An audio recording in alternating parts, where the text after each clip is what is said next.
Hey, what is going on, you guys? It is Mr. No Sleep here from Old School RuneScape, and welcome to a brand new loot video for you all today. Today, I bring you guys loot from 10 hours of soloing bandos, but this time we're going to be using magic. More specifically, we're going to be using the Eye of Ayak for the very first time at bandos. The inventory is the Kodai wand with the saturated heart, and the Explorer's ring for high alks, as well as the peaches for extra food. Looking at the collection log, we have 2,900 kills tracked, and we still need the hilt. So the goal for today's video is to obtain the bandos hilt, finally green log bandos after all these years, and hopefully alongside that make some good GP as well. We've already had the pets, so we don't have to worry about obtaining that. It's actually my first ever God Wars pet. We are still missing Armadillo and Zamorak. I look forward to visiting those bosses before the month is over, but today we're going to focus on bandos, and I'm really excited to use this new weapon. The only place I've used this other than God Wars is actually Barrows, and it worked out really well there. So hopefully the Eye of Ayak pulls through for us today. And before we start our bandos grind for today, well, I can't wait to get some amazing drops today from bandos, but I am even more excited to tell you guys about Marvel Strike Force. Use my link in the description or scan my QR code here on screen to download the game for free on your mobile device. Marvel Strike Force is a free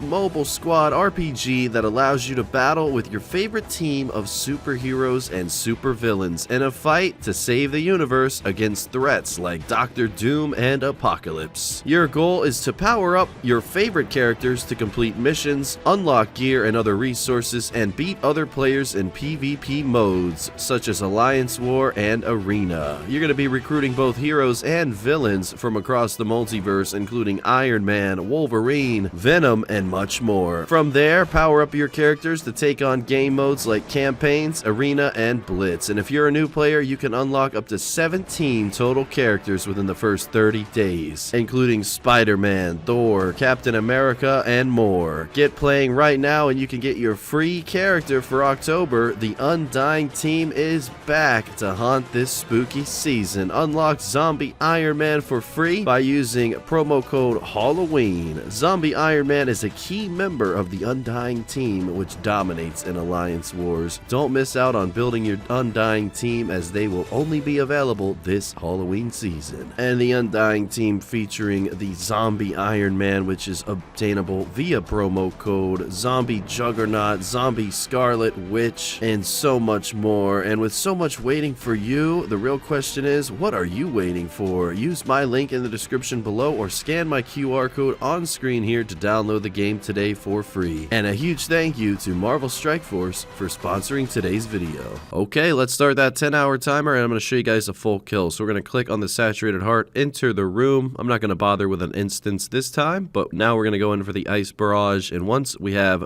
bandos frozen, I'm going to go ahead and switch into the Eye of Ayak from the Kodai wand, and I'm simply just going to unleash my special attacks. The special attack with the eye consumes 50% of your spec, so you can use it twice in a row. It does drain bandos' magic defense by the amount of damage dealt, so that is nice, but it's not crazy powerful, for example, like a volatile spec. But once bandos becomes unfrozen, I'm just going to simply try to keep my distance. As you can see, this is the very first kill of me doing this, so I did mess up, but the idea is to not get close to bandos and to keep him frozen the whole time. Occasionally, if you're doing this method 100% the right way, you can always have the melee minion as well frozen alongside bandos, and you will see that throughout the video, but that way you're not taking any damage from him, and you're just going to be left praying range, and you're going to be absorbing the magic attack. And in no time, bandos actually does die. Now, this mage method is very popular at bandos, but most people do it with a Tumuken shadow, and thanks to a great friend of mine who did the math on the difference between using a shadow versus the Eye of Ayak here, I can confirm, thanks to a good friend of mine doing the calculations, that using a Tumuken is basically 22% more powerful here than using the Eye of Ayak. So yes, bringing a Tumuken shadow is going to be faster than using this method, but the good thing about this method is that the Eye of Ayak is only 60 mil. The Tumuken shadow, you know, sometimes that item can be well over 1 billion GP. Not nowadays is it close to a bill, but it's still significantly more expensive than the Eye of Ayak. So this is a cheaper alternative if you still want to do bandos, and you know, it's really nice to know that you don't have to drop such a huge amount of GP on one item. And it is important to note that while I was really enjoying this method at bandos, I was accomplishing some combat achievements moments, and also just really enjoying the difference between all of the panicking that I used to have to do when I was meleeing bandos and getting stacked for an unreasonable amount of damage versus being away from bandos the whole time and never ever getting my HP taken down so much like I was so used to. It was a great first hour using this mage method, and honestly, even if I go dry this whole video for this hill, I'm okay with that because I certainly have no problem killing bandos with this new laid-back method. The maging method and ranging bandos has been in the game for quite a while now, but I had never really taken advantage of trying it out, and I'm glad that I waited for the Eye of a Yak, and I'm honestly glad that I didn't use Tumuken for this. I got to try out a new weapon, and I gotta say the results were very telling. So yeah, very excited about this method today. Happy to show you guys it as well. A lot of people were very curious about the kills per hour with this when I was streaming it. I did stream about half of this grind. The other half I did off stream because it's just pretty laid back, and I did not mind just doing this in the early mornings. Our very first drop coming in. What do we have here? Come on, hilt, and all right, God Sword Shard 3. Not what we wanted to see, but a pretty good first hour nonetheless. We still are averaging about 25 to 26 kills every single hour, so when we reach hour 10, we should be roughly, not including time that it takes to do clue scrolls and kill count, we should be at around 260 overall KC. 260 kills, pretty good opportunity to get a drop here, so hopefully it's the Bandos hilt and not another shard. I was averaging about 34 to 36 kills in inventory, but you can maximize that if you pay a lot of attention. That was just my very first inventory, so that, you know, it's definitely